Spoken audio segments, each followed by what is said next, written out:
Bismillahirrahmanirrahim. Alhamdulillah. Salatu wassalamu ala Rasulillah Nabiyyina Muhammad ibn Abdullah wa ala alihi wa sahbihi ajma'in wa ba'd. Di tangan kita ni ada sebuah kitab yang ditulis oleh Syekh Dr. Ahmad Muhammad Al-Khalil. Nama kitab dia Muftiratus Siyam Al-Mu'asirah. Muftiratus Siyam Al-Mu'asirah, iaitu perkara-perkara yang membatalkan puasa dalam isu semasa. Muftiratus Siyam Al-Mu'asirah ni satu kitab yang cantik lah, kerana dikaji oleh seorang pengkaji daripada pensyarah Universiti Al-Qasim di Arab Saudi. Dia buat kajian buku ini berdasarkan kepada fatwa-fatwa Majma' Al-Fiqhi dan juga persidangan-persidangan fiqh di peringkat antarabangsa. Maka dia simpulkan di sini ada beberapa perkara yang cantik. Tajuk dianya Muftiratul Siyam Al-Mu'asirah, perkara-perkara semasa yang membatalkan puasa. Cuba lihat, kitab ini telah diterjemahkan oleh Dr. Basri Ibrahim Al-Azhari, jazahullahu khairah. Kita tengok mukaddimah dan kita tengok khatimah. Situ je dia punya keputusan. Khatimah dia tu, putusan duduk di situ.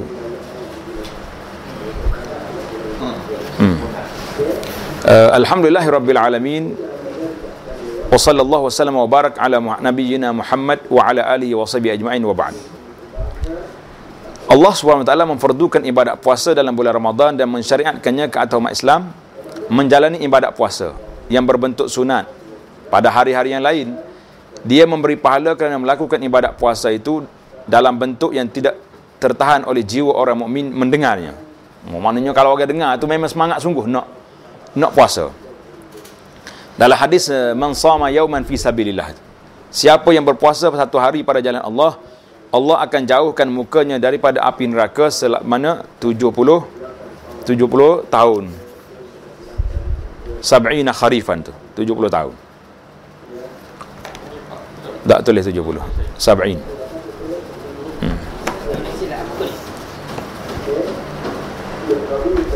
70 kharifan. Dalam kertas kita tulis lah. Hadis ini muttafaqun alaih. Nah, daripada Abu Sa'id Al-Khudri. Jadi itu yang antara kelebihan. Jadi Allah Subhanahu Wa Taala mensyariatkan ibadat puasa dalam keadaan terikat dengan batas-batas syarak. Sesiapa yang melanggar batas tersebut, puasanya rosak atau batal.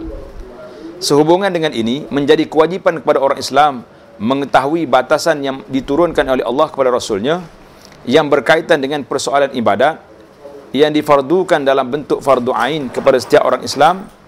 Antaranya ialah ibadat puasa. Jadi pengarang menulis buku ini bagi menjelaskan satu isu penting yang bersangkutan dengan ibadat puasa, iaitu isu-isu baru yang berkaitan dengan perkara-perkara yang membatalkan ibadat puasa. Di zaman kita ini muncul isu-isu yang berkaitan dengan bidang perubatan yang sewajarnya diberi perhatian dan dibuat kajian agar segalanya berakhir dengan pendapat yang disokong oleh nas-nas dan juga kaedah syarak. Isu ini telah pun dibahaskan dalam berbagai-bagai cara, lebih-lebih lagi yang bersangkutan dengan fatwa. Jumlahnya begitu banyak sekali. Isu ini juga telah pun disentuh oleh akademik fiqh Al-Majma' Al-Fiqhi di dalam pertemuan kali yang ke-10. Isu ini juga ditulis dalam setengah buku yang bicarakan tentang hukum-hukum puasa. Walau bagaimanapun, setakat yang penulis tahu, tidak ada sebuah buku khas atau penyelidik khusus yang menyentuh tentang isu-isu ini. Jadi dia tulis buku ini pada tahun 1426. Tanda itu, buku ini ditulis pada tahun 1426 bersamaan 2005. Itu cetakan pertama yang ada di tangan Ana lah. Ana bila dapat buku ni terus beli dan sangat berminat dengan dia. Tiba-tiba balik ke Malaysia, terjemahannya telah ada. Kita kata jazakumullah khair kerana menyelesaikan kerja kita. Kita tolong baca je lah. Jadi isu yang disebut di sini sakat 2005. Kalau 2005 sampai 2013 ni banyak lagi lah isu lain yang timbul. Pengarang ingin berkongsi Walau bagaimanapun, setakat yang dia tahu, tidak ada buah buku khas atau penyidikan khusus yang menyentuh isu-isu ini pada tahun itu. Pengarang ingin berkongsi membahaskan tajuk ini dengan menyelami masalah-masalahnya dan mengkajinya mengikut landasan kitab dan sunnah. Seterusnya berusaha semampu mungkin untuk merujuk masalah ini kembali kepada kaedah-kaedah syarak yang berkaitan dengan puasa. Di samping meninjau masalah-masalah ini dalam perbahasan-perbahasan yang dilakukan oleh ulama-ulama fiqh terdahulu, mudah-mudahan Allah merahmati mereka semua. Pengarang mohon pada Allah agar menunjukkan jalan yang lurus kepadanya. Kita pula kata jazakumullahu khairah kepada pengarang ini kerana mendedahkan kepada kita perbincangan yang cukup hebat.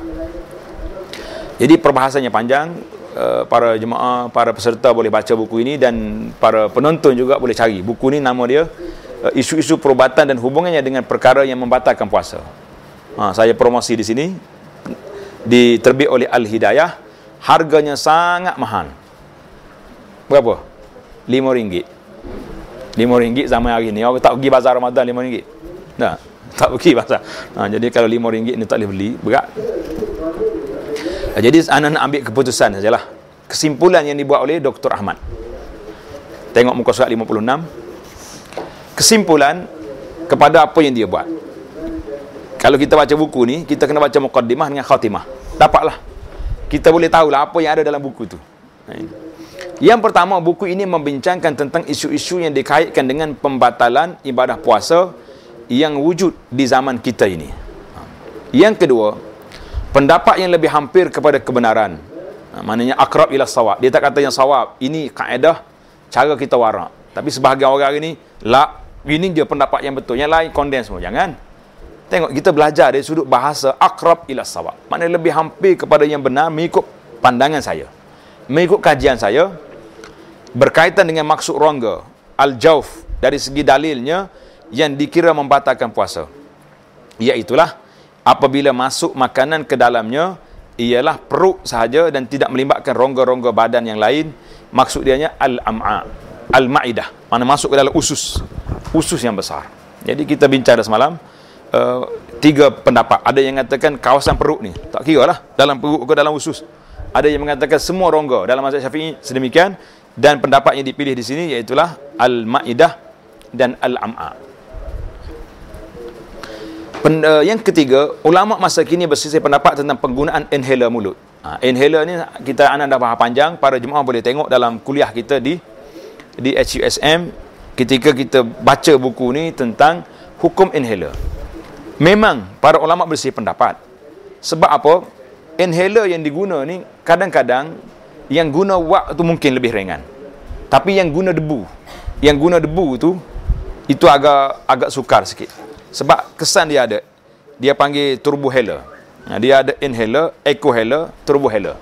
Jadi alhamdulillah lah, dengan timbulnya isu ni Ana pun terima kasih pada sahabat-sahabat kita, ahli-ahli perubatan yang telah mengajar anak benda-benda alat-alat ni untuk kita belajar. Jazakumullahu khairan. Jadi dalam kes orang asma, isu yang masuk dalam dia sepatutnya dia sedut benda ni, dia akan pergi ke paru-paru. Tapi kemungkinan ada yang masuk dalam ma'idah yang sampai ke sana ataupun terlekat di halkum. Bila orang ni telan air liur akan masuk. Cuma mereka mengatakan, oleh kerana inhaler ni ramai sangat orang tanya, cuba tengok di muka surat 10. Muka surat 10 kata apa? Muka surat 11. Bahan yang terdapat dalam inhaler yang masuk ke dalam kerongkong dan seterusnya ke dalam perut terlalu sedikit. Kerana itu hukumnya tidak membatalkan puasa sebagai kias pada berkomo-komo dan memasukkan air ke dalam hidung, istinsyak. Kalau nak banding dengan komo-komo, banyak komo-komo lagi masuk dalam perut ataupun masuk dalam hidung. Salah satu alat inhaler mengandungi 10 mililiter cecair yang mengandungi ubat-ubatan. Kuantiti ini cukup untuk digunakan sebanyak 200 kali semburan. Maknanya 10 mili ini boleh 200 kali. Terlalu sedikit benda tu. Ini satu isu. Kalau baca dalam ni memang kita nampaklah hujah-hujah dia. Cuma isu baru yang timbul iaitulah tentang penggunaan debu. Yang sebut tadi dengan turbohaler tadi, yang pakai debu. Debu ni pun sikit masuk, bukan banyak. Dalam kitab fiqh Syafi'i, dalam kertas yang ana bagi dalam senarai yang ada kecil tu, cuba tengok. Dalam pamphlet kita tu. tentang perkara batal puasa. Dalam fiqh Syafi'i menyebut tentang di antara yang dimaafkan. Kalau kita berjalan, masuk debu jalan. Tengah kita berjalan, mari kereta lalu, masuk dalam hidung, masuk dalam tekak. Tidak batal puasa. Kerana masyakkah nak menjaga debu tersebut. Jadi kata di para ulama ini, kalaulah lebihan air madmadah dibenarkan, lebihan air istinsyak tidak menjadi masalah, dan debu itu termasuk yang dimaafkan kerana masyakkah, kenapa orang yang duduk dalam keadaan masyakkah sedemikian ini, orang yang terpaksa guna inhaler ini, turbo inhaler ini juga termasuk dalam masyakkah yang sangat penting. Kalau kita nak kata dia batal puasa dalam keadaan sedemikian, sukar untuk dia nak qada balik pun, dia asma ni bukan penyakit yang sekejap. Jadi ini, maka dalam kitab kita memilih ulama masa kini berdasarkan pendapat yang lebih hampir kepada kebenaran, ia tidak membatalkan puasa. Inhaler tak batal puasa, dan anak rasa pun setakat yang kita duduk belajar ni, insya-Allah pendapat inilah yang kita sokong. Yang ketiga, yang keempat, pil-pil yang diletakkan di bawah lidah bagi merawat masalah jantung. Orang yang sakit jantung kena attack, yang meresap serta merta dan tidak masuk ke dalam perut, tidak membatalkan puasa. Mana dia meresap dalam mulut je, tak pergi dalam. Yang kelima, ulama masa kini berselisih pendapat, adakah membatalkan puasa apabila masuk sesuatu yang bukan makanan ke dalam rongga atau tidak, kecuali yang berbentuk mengandungi makanan. Pendapat yang akrab ila sawabnya, ia tidak membatalkan puasa kecuali yang mengandungi makanan sahaja. Ini kalau bentuk makanan baru batal. Yang keenam, ulama masa kini berselisih pendapat tentang penggunaan endoskop perut, nak suruh dalam perut untuk cari penyakit. Pendapat yang hampir kepada kebenaran ialah tidak membatalkan puasa berdasarkan sebab-sebab yang disebutkan dalam perbahasan tentangnya. Kena baca kitab lah. Yang ketujuh, ulama masa kini berselisih pendapat tentang penggunaan ubat titis hidung, orang sumbat hidung. Kebanyakan ulama berpendapat ia membatalkan puasa, manakala sebahagian ulama berpendapat ia tidak membatalkan puasa. Yang jelas dan nyata dalam isu ini bagi kepada pengarang, ia tidak membatalkan puasa. Yang ke-8, penggunaan gas oksigen tidak membatalkan puasa. Ia merupakan udara yang tidak mengandungi sebarang bahan yang boleh menyebabkan batal puasa. Yang ke-9, penggunaan inhaler hidung, sama hukumnya dengan penggunaan melalui mulut. Yang ke-10, bius setempat tidak membatalkan puasa. Sebaliknya, bius secara menyeluruh, iaitu bius yang menyebabkan pesakit hilang kesedaran sama sekali, sekiranya melibatkan sepanjang hari, dikira membatalkan puasa. Sebaliknya, jika pesakit sedar pada mana-mana bahagian hari tersebut, dikira tidak membatalkan puasa. Yang ke-11, penggunaan ubat titis telinga tidak membatalkan puasa kerana tidak ada jalan yang boleh ditembusi di antara telinga dengan rongga perut. Yang ke-12, kebanyakan ulama berpendapat ubat titis mata. Dengar. Majoriti ulama berpendapat ubat titis mata tidak membatalkan puasa. Manakala setengah ulama lain berpendapat ianya membatalkan puasa.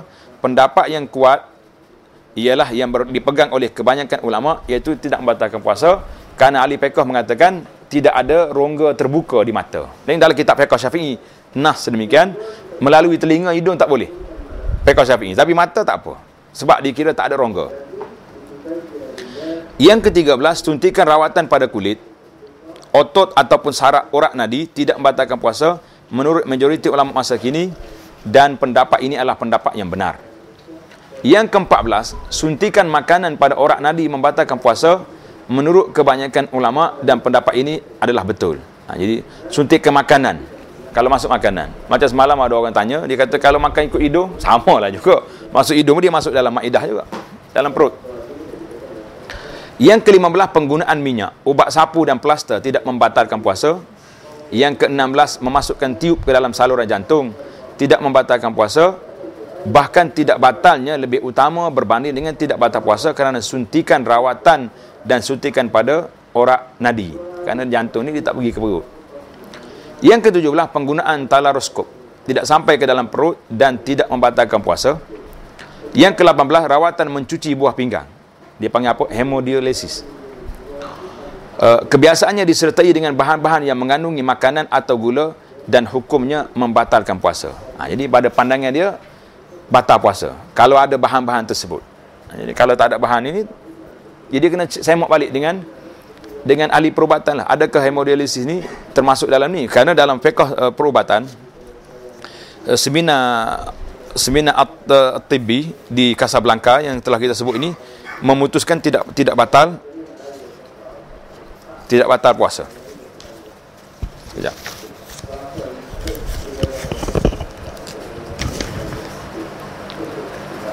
Dalam ru'yah, dalam seminar fiqh perubatan ke-9 di Casablanca, perkara yang mesin dialisis buah pinggang melalui perut tidak membatalkan puasa kepada majoriti yang menyertainya. Jadi syekh kita ni pilih kerana batal puasa kerana ada terdapat mengandungi makanan atau gula dan hukumnya membatalkan puasa. Ya. Melalui perut. Ya, lalu hukum mana? Ada dua dalam Indonesia kalau sebelum dia ikut tangan ni, dia mula-mula perut dulu. Waktu ikut tekak. Maknanya kalau mesin dialisis ikut perut, Casablanca kata boleh. Majoriti mereka tak batal. Jadi ikut tangan ni babi aula tak batal. Sepatutnya. Cuma dekat dengan perut kan. Ikut tangan ni. Kita faham di sini, Ustaz. Kerana ada makanan dalam tu. Sama juga dengan isu tadi, yang ke-14. Suntikan makanan pada orang nadi. Mana kalau ada makanan macam air glukos tu, air gula yang masuk tu, sebab dia kenyang, dia boleh hidup berbulan-bulan dengan air tu. Ini isu yang dia bahas lah. Yang ke-19, rawatan mencuci saluran alat kelamin wanita, termasuk cuci rahim, tidak membatalkan puasa kerana ianya sama sekali tidak sampai ke dalam perut, tidak terdapat punca yang menyebabkan berlaku pembatalan ibadat puasa.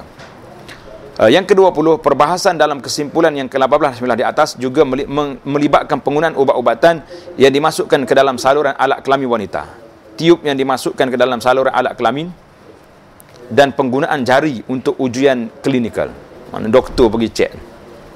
Yang ke-20, suntikan pada dubur jika mengandungi air atau bahan-bahan yang mengandungi makanan yang diresap oleh usus adalah membatalkan puasa kerana bahan-bahan ini dapat menguatkan tubuh badan.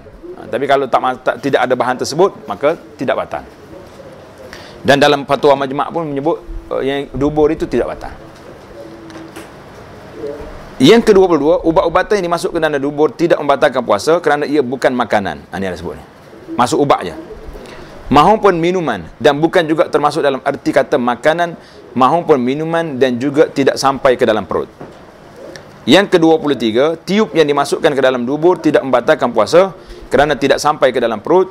Ia juga tidak mendatangkan kekuatan dan tidak menjadi sumber makanan kepada tubuh badan. Yang ke-24, memasukkan tiup, ubat-ubatan atau bahan untuk mencuci saluran kencing atau bahan yang dapat membantu mendapatkan sinaran cahaya X-ray secara tidak jelas, tidak membatalkan puasa kerana tidak terdapat jalan yang boleh ditembusi di antara saluran kencing dengan perut. Yang ke-25, menderma darah dikiaskan kepada berbekam. Terdapat perselisihan yang kuat di antara ulama dalam persoalan ini. Pendapat yang paling hampir kepada kebenaran dari segi dalilnya ialah tidak membatalkan puasa kerana berbekam. Dengan itu, menderma darah juga tidak membatalkan puasa. Yang ke-26, mengambil darah untuk ujian klinikal tidak membatalkan puasa kerana tidak wujud sesuatu unsur yang membatalkan puasa di situ. Wallahu alam. Inilah ulasan 26 isu yang dibahaskan dalam buku ini. Ustaz Amidi, macam ambil kertas tu. Dalam bit.